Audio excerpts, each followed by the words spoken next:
तो गांव में रह के जो कंटेंट चालू अपी को मिलना चाहिए था ना, वो भरपूर मिल रहा है। माने कि मतलब एक एक चीज़ के लिए हर बार मार्केट जाना, हर बार अभी जूती लेने जाना, अब चूड़ी लेने जाना, अब मैचिंग दुपट्टे से ये सब करना, अब डॉक्टर खाला को दिलवाना, फिर अपनी हेल्पर को दिलवाना, फिर बच्चों को दिलवाना, फिर बच्चों की जूतियाँ दिलवाना। तो भाई भरपूर कंटेंट मिल रहा है, तो ट्रेंडिंग में ले ही आएंगी व्लॉग्स। तो कुछ हमारे पॉइंट्स वैलिड वाले रह गए थे, चलिए तो इसमें कवर करते हैं। Hi friends, welcome back to my channel. Channel में न्यू है तो चैनल को सब्सक्राइब कर लें और साथ ही साथ बेल आइकन प्रेस कर दें, जिससे कि मेरी आने वाली वीडियो की नोटिफिकेशंस आपको पहले ही मिल जाए। तो भाई 2 दिन थी मैं बहुत ज़्यादा बिजी, तबीयत भी ठीक नहीं थी, बट उसके बाद भी काम तो थे ही, घर के ईद थी। और हाँ, माशाल्लाह से हमारी ईद बहुत अच्छी गई। बहुत कम ना के बराबर शूट हुआ, लेकिन हाँ बराबर से बहुत अच्छे से सबसे मिलना जुलना हुआ, अच्छे से ईद गई। और पापा के घर भी गए थे, वहाँ पे बहनें भी आई थी, अपने सास के घर भी गई थी, तो बहुत अच्छे से ईद गई। और उम्मीद करती हूँ आप सबकी भी ईद बहुत ही अच्छी गई होगी। आज भाभी का फ़ोन आया था, तो आज बुआ लोग भी गई हैं। तो देख लो भाई, ऐसे ही होता है भाई। जैसे कल हम लोग सारी तीनों बहनें चले गए थे। अच्छा, हम लोग वैसे सेकंड डे जाते हैं, क्योंकि फर्स्ट डे तो अपने ही घर का त्यौहार होता है, लोगों का आना जाना रहता है। लेकिन शाम के टाइम में हम इसलिए चले गए थे, क्योंकि जो बीच वाली बहन है ना, उसके हस्बैंड को वापस से चेन्नई जाना है, तो इसलिए फिर वो चले जाते और फिर 1 महीने बाद आते। तो इसलिए फिर उन्होंने प्रोग्राम बनाया दोनों ने। तो मैंने कहा चलो ठीक है, मैं तो हूँ ही पास में ही, तो इसलिए हमने कल का ही प्रोग्राम रख लिया था। और हम पापा के घर कल होकर आ गए थे और बुआ लोग आज गए हैं। और नॉर्मली मुस्लिम लोगों में यही ट्रेडिशन है कि त्यौहार के दिन तो सब अपने घर में त्यौहार मनाते हैं, और सेकंड डे जो जितनी भी घर की धी धियानी होती हैं, धी बेटियां होती हैं, वो इस तरह से अपने मायके जाती हैं, मायके वालों से मिलने के लिए, ईद मिलने के लिए। और इनके यहाँ का तो कुछ आता पता है ही नहीं, और पुप्पियों को तो किसी गिनती में लेते ही नहीं हैं। मतलब बाजार में घूम रही हैं और देखा है एक बुजुर्ग अंकल जो एक छोटी सी दुकान चलाकर बैठे हैं, जिन्होंने कुछ प्लास्टिक का सामान रख रखा है। उन पे एहसान करने के लिए एक 30 रुपये का छोटा सा शीशा लिया है। अरे भाई 2-4 चीज़ें ले ली होती, कुछ अम्मा को दे दी गई होती, कुछ जो है डॉक्टर खाला को दे दी गई होती, तब तो जाके समझ में आता कि हाँ तुमने हेल्प करा। 30 रुपये से तुमने क्या ही हेल्प कर दी है उनकी। और उसमें भी जता दिया कि एक अंकल थे और उनको जो कुछ सामान नहीं बिक रहा था, उदास बैठे थे, हमने उनसे शीशा ले लिया। और देखो भाई, आपने पता नहीं नोटिस किया है क्या नहीं किया है, जब वहाँ गलियों में घूम रही थी, मुदहा के गलियों में, तो लोग इसको कुछ नहीं समझते। मुंब्रा में जाती है तो लोग आते हैं, सेल्फी खिंचवाते हैं, घेर कर खड़े हो जाते हैं, लेकिन वहाँ रैंप पे बैठे हुए ऐसे देख रहे थे जैसे अजूबा निकल कर जा रहा हो। तो भाई पहले जो है दीवाना आ गया, और उसकी बेडशीट बाद में लानी थी, तो वो भाई चादर भी लेके आ गई, तो वो बिछा के खुद दिखा के रिकॉर्ड करना भी तो जरूरी था ना, वरना हमें पता ही नहीं चलता कि ये बेडशीट भी तो चालू अपी खरीद कर लेकर आई हैं। सही है, सही है, चालू अपी चीज़ें लेकर आओ, खरीद कर लाओ, और फिर बिछा कर भी दिखाओ। और हाँ, फिर जब आप यहाँ नहीं होगी ना, तभी भी आप ही बिछा कर जाना और आप ही उतारना चादर। फिर जब चेंज करनी होगी तब भी आप मुंबई से आ जाना चेंज करने के लिए। और भाई चादर बिस्तर के साथ ही अम्मा फिर वापस दीवान पे बैठ गई हैं, और जो उनको स्क्रिप्ट दी गई थी ना, उसको रटी रटाई स्क्रिप्ट को वापस से बोलने के लिए। और चालू अपी ने अब ये चीज़ नोट कर ली है कि अब पब्लिक मुझे बहुत जल्दी से पकड़ने वाली है, और फिर इस बात पे भी ट्रोल करने वाली है। उन्होंने फटाक से उनको रोका और कट मार दिया वहाँ पर, और ये बोला कि नहीं नहीं, बस बस बस बस अम्मा रहने दो। मजनू भाई, भैया अम्मा को आराम की ज़रूरत थी, तो हमने बिस्तर विस्तर का इनका काम इंतज़ाम कर दिया, क्योंकि मेन जो चीज़ होती है ना, वो होती है बिस्तर। बाकी तो अम्मा हमारे साथ ही जाएंगी, हमारे साथ ही रहेंगी, इसलिए तो हम यहाँ रेनोवेट नहीं करा रहे थे, बल्कि जो भी थोड़ा बहुत करा भी दिया है, तो उससे कोई ज़्यादा कोई फ़र्क तो पड़ेगा नहीं, लेकिन फिर भी हमने करा दिया। यही काम आप पहले भी करा दिए होते। अम्मा जैसे चारपाई पर पड़ी रहती थी, बेचारी किस कंडीशन में रह रही थी, तो ये जो काम अब करवाए हैं लोगों के ट्रोल करने से, वो काम तब भी तो हो सकते थे ना। कभी दोबारा आएंगे तो पर्दे वर्दे भी ठीक करा देंगे बेटी खाला, क्योंकि अभी जो है ना, वो इतने जल्दी में इतने सारे काम नहीं हो सकते। वाह भाई, इतने से काम में पैसे कम पड़ गए शालू अपी के। अब भाई देखो, इनके घर में मिलने के लिए आई हैं, जो कि इनकी अपी भी लगती हैं और इनकी भाभी भी लगती हैं, क्योंकि एक पुप्पी की बेटी है और एक पुप्पी के घर में ब्याही हैं। तो भाई कायदे से इनको अपी तो नहीं कहना चाहिए, इनको भाभी कहना चाहिए। और फर्स्ट टाइम इंट्रोड्यूस भी कराया है। ठीक है भाई, वो एक पुप्पी की बेटी भी तो है और एक पुप्पी की बहू है, तो जो ज़्यादा अच्छा क्लोज रिश्ता हो उसको मान लो। तो अब शुरू से अपी कहती आई हैं, तो हो सकता है इसलिए अपी बोल रही हूँ। अब वही वाली बात है, फिर लोग मिलने आए हैं, फिर तोहफे लेकर आए हैं और फिर लेकर रख लिए। ये बहुत ज़्यादा गंदी आदत है।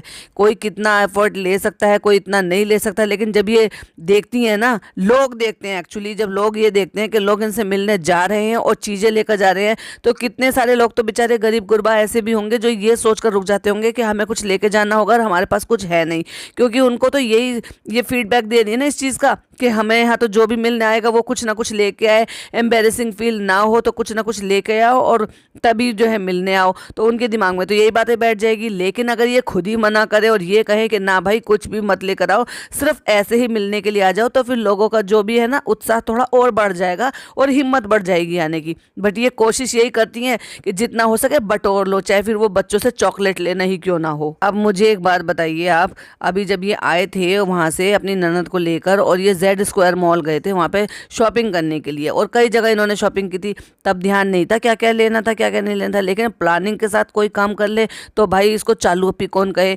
रात को निकली हैं, ईद से एक रात पहले निकली हैं, क्या करने के लिए? स्लीपर लेने के लिए। किसके लिए? अपनी ननद की बेटी के लिए। मतलब एक और मौका मिल गया ना बाजार में घूमने का। और फिर उसके साथ साथ खुद को भी ले लिए, क्योंकि खुद की क्यों ले लिए? कि अम्मा ने कहा था। भाई अम्मा ने कहा था तो तुम ये भी तो बोल सकती थी ना। हो सकता है अम्मा इनके व्लॉग शायद ना देखती हो तो उनको पता चल जाता। 7 जोड़ी चप्पलें लेकर आई है ये हर तरह की। ये मैं तब मौके पे पहनूंगी, ये मैं इस मौके पे पहनूंगी, ये मैं इसलिए लेकर आई हूँ, ये कलर होना ज़्यादा जरूरी है तो इसलिए सब तरह की खरीद कर एक ही बार में 7 जोड़ी सिर्फ चालू अपी ही खरीद सकती हैं और 7 जोड़ी कपड़े जो इनकी अम्मी ही खरीद सकती हैं। तो ये सारी चीज़ें दिखाकर समाज को क्या दे रहे हैं लोग, क्या परोस रहे हैं? क्या ये दिखाना चाह रहे हैं उन लोगों को और ज़्यादा एम्बेरसिंग फील कराना चाहते हैं कि ये देखो ये एक बार में इतने इतने खरीद लेते हैं और हमें एक भी नसीब नहीं होता। ना जाने कितने लोग ऐसे होंगे जिनकी ईद में ऐसे गुजरी होंगी कि उन्होंने एक बार के पहने हुए या 2 बार के पहने हुए कपड़े पहनकर ही ईद को निकाला है। हो सकता है उनको नसीब भी ना हुआ हो नया जोड़ा बनाने का। और एक ये लोग हैं जो बिना वजह की भी, मौका तो छोड़ ही दो, बिना वजह के भी एक ही बार में 7-7 जोड़ी सैंडलें खरीद लेकर आती हैं, वो भी मॉलों से जाकर, जहाँ पर चीज़ें जो है ना दुगने तिगने दाम में मिलती है, और एक ही बार में इतने सारे जोड़ी कपड़े बना लेते हैं। और ईद पे तो बस भूल ही जाओ, सुबह के अलग शाम के अलग, हर एक मेंबर के। अब ये देख लीजिए घर में जितने भी मेंबर हैं ना वो सुबह अलग पहनेंगे। भाई क्यों पहनेंगे सुबह अलग, फिर शाम को अलग पहनेंगे? भाई ऐसे कौन सा शाम को तुम जलसा करने वाले हो?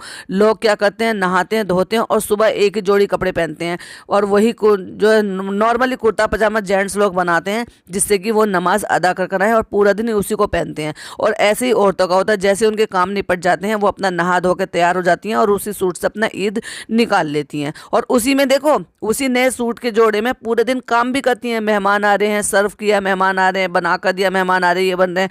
कई सारे घर तो ऐसे हैं जहाँ औरतों को ना पूरा दिन बेचारी सूट सिलवाती हैं, लेकिन उनको इतना भी होश नहीं रहता कि वो जो है मेहमानों का आया जाया इतना लगा रहता है कि वो बेचारी उतना टाइम निकाल पाएँ कि कपड़े बदल लें, अच्छे से मेकअप बाल सब कुछ कर लें अपने। और अगर कुछ थोड़ी देर के लिए थोड़ी सी फुर्सत मिल जाती है तो उसमें रेस्ट भी चाहिए होता है, तो पूरा दिन ऐसे भी निकल जाता है। ये होता है एक्चुअल में बहुत सारी जो शादीशुदा औरतें होती है ना उनकी ईद मनाने का तरीका। अब इनकी भी देख लेना, पहली ईद कह रही है ना, पहली ईद पे ये गिफ्ट मिला, पहली ईद पे वो अभी है, इनका भी देख लेंगे। कितनी औरतें मोहल्ले की आ रही हैं, कितनी मोहल्ले में ये मिलने के लिए जा रही हैं, क्योंकि नॉर्मली ऐसे ही होता है, जो घर की बहुएं होती हैं ना वो सास के साथ जाती हैं, जिनके यहाँ पे भी आपका आना जाना होता है ना, उतने लोगों के यहाँ पे ईद मिलने के लिए जाते हैं। लोग भी मिलने के लिए ईद पर आते हैं। इनका जैसा व्यवहार है, जैसी इनकी बातें हैं, मुझे तो नहीं लगता बहुत ज़्यादा लोग इनके यहाँ पे मिलने के लिए आएंगे, या इनकी सास अपने साथ इनको ईद पर मिलाने के लिए लेकर जाएंगी। क्योंकि जितनी खुशी होती है ना ईद की, यानी कि मीठी ईद की, रमज़ानों के बाद जो ईद आती है उतनी होती है, उस वाली ईद की भी होती है, लेकिन ज़्यादा खुशी रमज़ान वाली ईद की होती है, क्योंकि 30 दिन के रोज़े रखे जाते हैं ना। तो वही जो ज़्यादातर लोग जो है ना, मोस्टली बहुत सारे लोग जो है ना शायद बकरा ईद पे उतना फ्रेश कपड़ा पहनना और ये सब भी नहीं शायद प्रेफर करते हैं, क्योंकि ये सोचते हैं कि एक बार का पहना हुआ भी पहन सकते हैं। हालांकि जेंट्स लोगों को उसमें भी नमाज़ पढ़नी होती है तो वो फ्रेश ही पहनते हैं।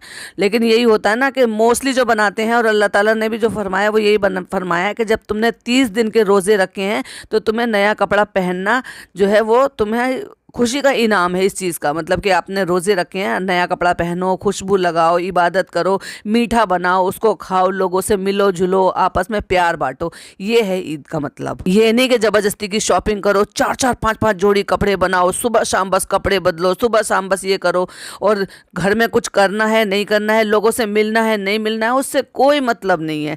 इनकी ईद ऐसी होती है। और इस बार भी एक नहीं लाई है, 2 जोड़ी लाई हैं, मतलब 7 जोड़ी पहले प्लस 1 एक जोड़ी, अभी तो उन्होंने शायद बीच में भी एक जोड़ी और खरीद ली थी। हाँ, जब वो फनी कह रहे थे ना ये मत लो, ये मछली के मुंह वाली ले लो, तब भी खरीद लाई थी। और अब यहाँ कहती है कि ये अम्मा ने दिलवाई है और ये हम हील वाली लेकर आई हैं। तो आप अगर आप देखेंगे एक ब्लैक कलर की और एक व्हाइट कलर की है, दो जोड़ी यहाँ से भी लेकर आई हैं। और जबकि वो टूट भी गई एक जोड़ी, तो जो फनी जोड़ते हुए भी नजर आए थे कि मेरी सैंडल टूट गई जीने पे चढ़ते हुए। यही थी ना भी जो कहती नहीं हम जैसे वैसे दिखाने में जो है क्या शर्म है, अगर हाइट ज्यादा नहीं है तो हील नहीं पहननी चाहिए। अरे बहन, अपनी कोई सी एक बात पे तो टिकी रह जाया करो कि तुम ऐसी, तो तुम हिजाब की स्टोरी इतनी लंबी चौड़ी बता के आज तक उस पर नहीं टिक पाई हो। ऐसे ही तुमने कहा हम नो फिल्टर हैं, हमें ऐसे नहीं करना, हम जैसे हैं वैसे करना। अम्मी ने भी समझाया था, हाँ बेटे जैसे होते हैं वैसे रहो, जितनी हाइट अल्लाह ने बनाई है उतनी दिखाने में क्या शर्म है। मतलब उन्होंने भी इतना समझाने की कोशिश की, लेकिन वही तुम्हारे लिए ना, मैं वही कहूँगी ढाक के तीन बात, तुम्हें नहीं सुधरना है, तुम्हें करना ही नहीं है। तुम्हें तो वही करना है जो तुम्हारी बुद्धि में आती है, जो तुम सही लगता है, जो कि समाज के हिसाब से सही नहीं है। देखो चप्पलें लेकर आई हैं तो दिखा रही हैं, लेकिन वहां पे अगर आप सुनोगी ना ये मम्मी की है, तो ये अच्छा लग रहा था सुनकर, और आवाज़ से भी बहुत ही ऐसा लग रहा था कितनी सुलझी हुई और समझी हुई इंसान है। तो वो जो आवाज़ थी ना वो थी फनी की बहन की, लेकिन एक सिंगल सीन भी नहीं है, क्योंकि उन्होंने स्ट्रिक्टली मना किया हुआ था, क्योंकि उनको ना पहले से ही था, क्योंकि वो एक हिजाबी हैं, एक हिजाब कैरी करती हैं, दुपट्टा अच्छे से कैरी करती हैं, और एक बीइंग अ मुस्लिम उनका ये है कि मुझे पर्दे में रहना है। तो ये उनके हिसाब का ये एक और पर्दा है कि वो 30-40 लाख लोगों के सामने इस तरह से बेपर्दा या फिर मुंह दिखाकर नहीं आना चाहती हैं, तो वो उनकी अपनी चॉइस है। लेकिन उनको इन्हीं को ही इम्प्रेस करने के लिए हिजाब स्टोरी बनाई गई थी, क्योंकि वो हिजाब करती थी, पर्दे में रहती थी, सऊदी में रहती हैं, तो लेकिन वो कामयाब तो नहीं हो पाई ना। तो वो सोचकर क्या माथे पे हाथ मारती होंगी कि ये हिजाब कैरी करा है इसने, इस तरह का हिजाब कैरी करा है। तो एक सिंगल सीन भी आपने उनकी ननद का एक भी व्लॉग में नहीं देखा।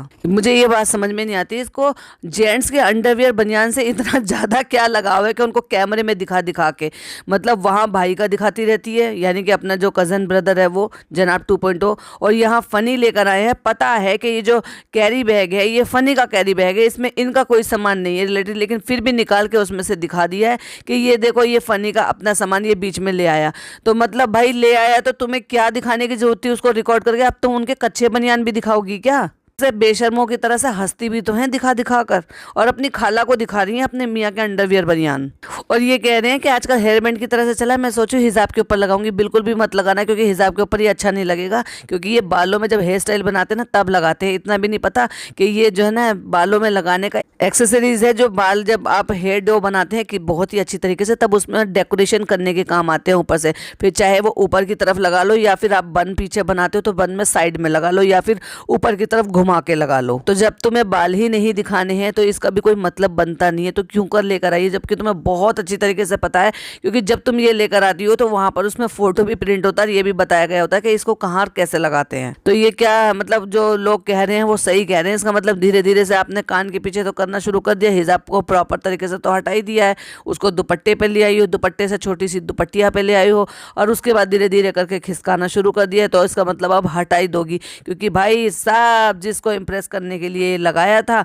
हिजाब का स्टोरी और ये हिजाब, और वो तो अब इम्प्रेस हो गई हैं ये नहीं हुई हैं, आपको अब फ़र्क नहीं पड़ता, क्योंकि शादी तो अब आपकी हो चुकी है। इतना दुनिया भर का ज्वेलरी होने के बावजूद जिनको वो ये गिव अवे करते रहते हैं, उसके बाद भी यहाँ पे आके भी बैंड खरीद लाई है, ज्वेलरी खरीद लाई, जबकि इतने सारे बैंड्स, इतने सारे स्क्रंचीज जो है ना इनको गिफ्ट में आती रहती हैं बच्चों की तरह से, क्योंकि वो पता है ना जो ये यूज़ करे ना करे लेकिन पिज़्ज़ा तो यूज़ कर ही लेगी ना, तो बस उसके लिए दुनिया भर के ब्रांड यहाँ से भी खरीद लाई हैं और वहां से भी, और अपने लिए टीका लेकर आई हैं। एक बार बताओ क्या जरूरत है आपको टीका पहनने की? और फ्रेंड्स ये गुलाब जामुन जो हमारी अप्पी आई थी ना वो लेकर आई थी, लेकिन ये नहीं बताऊंगी कि मैंने इसमें से खा लिया है। और ये चिमटी मैंने अपने लिए लिए हिजाब के ऊपर लगाने के लिए। वाह बहुत अच्छी लग रही हो, बिल्कुल पूरी कार्टून लग रही हो, क्योंकि मैं अपना क्लीन अप कराऊंगी तो मुझे हिजाब खिसक ना जाए, उसके लिए मैं ये चिमटियां लेकर आई हूँ। क्लीन अप फेशियल पापार्थ ने नहीं भेजा आपको? ओ मुझे तो बड़ा बुरा लगा भाई, आपको पापार्थ ने ये प्रोडक्ट नहीं भेजे। आप तो ईद आने वाली थी आपकी, फिर भी आपको ब्यूटी कॉस्मेटिक नहीं भेजे। अम्मी का फोन आ गया तो अम्मी से पूछ रही है और तैयारी हो गई? कह रही क्या तैयारी करेंगे, मेहंदी का लगवा लेंगे अगर आ गई तो। मतलब अम्मी कह रही हैं अगर आ गई तो मेहंदी लगवा लेंगे, मतलब ये जताना चाह रही हैं कि अगर मेरी बेटी नहीं है तो मुश्किल है मेहंदी वाली आए। और ये नहीं, इतना भी भरोसा नहीं है अपनी फरिश्ता बहू पे कि वो इनको मेहंदी लगवा देगी। भाई देखी तो थी हमने, क्या जबरदस्त अम्मी ने मेहंदी लगवाई। इतनी तो क्या ही कोई नई नवेली दुल्हन लगवाएगी जितनी अम्मी ने हाथ में और पैरों में मेहंदी लगवाई। आएंगे उस टॉपिक पे भी, करेंगे उस पर भी बात, क्योंकि अभी हम पहले ये पॉडकास्ट पूरा कर लें अपना। और अपना क्लीन अप दिखा रही है गाड़ी में बैठे हुए। हो गया फ्रेंड्स मेरा क्लीन अप। और ये देखो, तो कहते हैं आओ गाड़ी से उतरो और मुझे दिखाओ जरा तुम्हारा क्लीन अप कैसा है। गाड़ी में छोड़ने के लिए भी खुद गाड़ी में बैठ कर गई हैं और वापस आके देखो भाई मैं एक स्क्रीनशॉट लगा रही हूँ, ये देखो क्लीन अप। एक्चुअली में मुझे लग रहा है चालू अप पे ना फिल्टर लगाना भूल गई हैं, तो जो आंखों के काले घेरे ना वे साफ दिखाई दे रहे हैं, वो भी जब जब क्लीन अप करा लिया है। वाह वाह वाह वाह, एक बार स्क्रीन को देखो जरा, ये स्क्रीनशॉट देखो जरा, यहाँ भर भर के फिल्टर लगाया गया है। स्किन कैसे चमक रही है और कैसी हो गई है कि बिल्कुल लग रहा है, समझ में आ रहा है कि फिल्टर लगा हुआ है। और अब ये फोटो देखिए जरा, इतने पे भी टिंट लगाना नहीं है, आंखें चाहे काली काली दिख रही हो लेकिन गाल जरूर गुलाबी दिखाई देंगे। अब फनी भाई की फरमाइश आई है कि मामी सेवैयाँ की, मुझे नहीं पता फ्रेंड्स, मैंने कभी नहीं बनाई है, तो आप मुझे बताइए कोई अच्छा सा रेफरेंस भेजो। भाई साहब अब इंतज़ार करो कि मामी सेवैयाँ बिगड़ने का, क्योंकि भाई बनाना तो इनको आता ही नहीं है। हाँ, बिगाड़ना बहुत अच्छे तरीके से आता है, तो वो बहुत ही अच्छी तरीके से बिगाड़ेंगी। अब चालू अपी का सवाल सुन लो। अब जैसे हम लड़कियों की इतनी सारी तैयारी होती है, आप लड़कों की भी कुछ तैयारी होती है कि नहीं होती है? क्यों भाई, तुम्हारे घर में तुम्हारे जो भाई हैं वो लड़के नहीं है क्या? जनाब 2.0 है, वो भी अब जवान हो गया, क्या वो लड़का नहीं है क्या? या कभी देखा नहीं कि लड़कों की क्या तैयारियां होती हैं और क्या ही तुम्हें काम कराने पर। हाँ, ये जो फनी भाई साहब हैं ये और लड़कों से थोड़े से अलग है ना, हो सकता है इनको आपको इनसे कुछ और ही एक्सपेक्टेशन हो कि नहीं कुछ और काम करने हो, और आपको फेशियल भी करना है। मैं नहीं करूँगा फेशियल, देखा, आओ भाई ज़बरदस्ती का मैं कर देता हूँ। और नहीं नहीं नहीं नहीं, मुझे नहीं करवाना, करवा लो भाई फनी भाई, करवा लो, थोड़ा सा चेहरा चमक जाएगा आपका भी, बाकी काम तो फिल्टर कर ही देगा। हमें घूमना फिरना खाना पीना इसको करने के अलावा और किया ही किया है। और अब जो है ये दिखाने की कोशिश कर रही है कि रमज़ान जा रहे हैं, आज लास्ट सहरी है, तो कितना बुरा लग रहा है। और जबकि किया क्या है तुमने, सिवाय खाना पीना भागना दौड़ना और सिर्फ शॉपिंग शॉपिंग शॉपिंग, चाहे फिर वो खाने पीने की हो चाहे फिर वो कपड़े लत्तों की हो। तो भाई तुमने फिर रमज़ानों को रमज़ानों की तरह से गुजारा कहा है जो इतना दुख मना के नौटंकी करके दिखा रहे हो। और अम्मी का काम होता था सारे ड्राई फ्रूट्स को भिगा देना और फिर सुबह को कट करना आसान हो जाता है, तो इसलिए अम्मी तो बहुत सारा करती थी, लेकिन मैं थोड़ा सा कर रही हूँ क्योंकि मैं बिगाड़ देती हूँ ना भाई, पहले से कह रही है कि मैं बिगाड़ देती हूँ, जिससे कि जब मैं बिगाड़ूँ तो लोगों को बहुत ज़्यादा धक्का ना लगे और बुरा ना लगे, जिससे कि मैं ये कह सकूँ कि मैंने तो पहले ही कहा था कि मैं बिगाड़ देती हूँ। आ गए हैं प्यारा सा गिफ्ट दिखाने के लिए जो कि दमाम से आया था, जो कि ननंद ने तो बिल्कुल भी नहीं दिया था, वो तो अपने साथ लाई है लेकिन दिया हुआ किसी और का है। तो यहाँ पर जता दिया कि देखो मैंने भले ही शॉपिंग कर लिए लेकिन मेरी ननद इतनी दूर से वहाँ से आई हैं, दूसरी जगह से दूसरे देश से, लेकिन मेरे लिए कुछ नहीं लेकर आई हैं। तो ये भी जता ही दिया इन्होंने। चलो भाई अच्छा है, जितना हो सके ना उतना शेड करो अपनी ननद को। और उसमें नेल्स भी आए हैं, जो नकली वाले नेल्स होते हैं ना, कहती हैं जी कर रहा है मैं लगा लूँ, लगा लो भाई लगा लो। और अब तो तुम वैसे भी लगाओगी क्योंकि तुमने देख लिया है वो जो तुम्हारी जुड़वा बहन है ना डब्बा 2.0, उसने भी तो ग्रीन कलर के मैचिंग के सूट के साथ के लगाए हैं ना ईद पे, तो तुम तो लगाओगी लगाओगी। और वैसे भी तुम उसके व्लॉग देखकर ही तो नकल करती हो। अब देखने वाली बात यह है कि ये और कितने पच के करने वाली है ईद पर, क्या क्या चीज़ें बिगाड़ने वाली हैं और किस तरह से ईद मनाएंगी, ये तो हम वक्त आएगा तभी बताएंगे। वीडियो पसंद आए तो लाइक शेयर कीजिएगा, चैनल पर पहली बार आए तो सब्सक्राइब जरूर कीजिएगा। मिलती हूँ आपसे नेक्स्ट वीडियो में, टिल देन बाय बाय, अल्लाह हाफिज़, टेक केयर।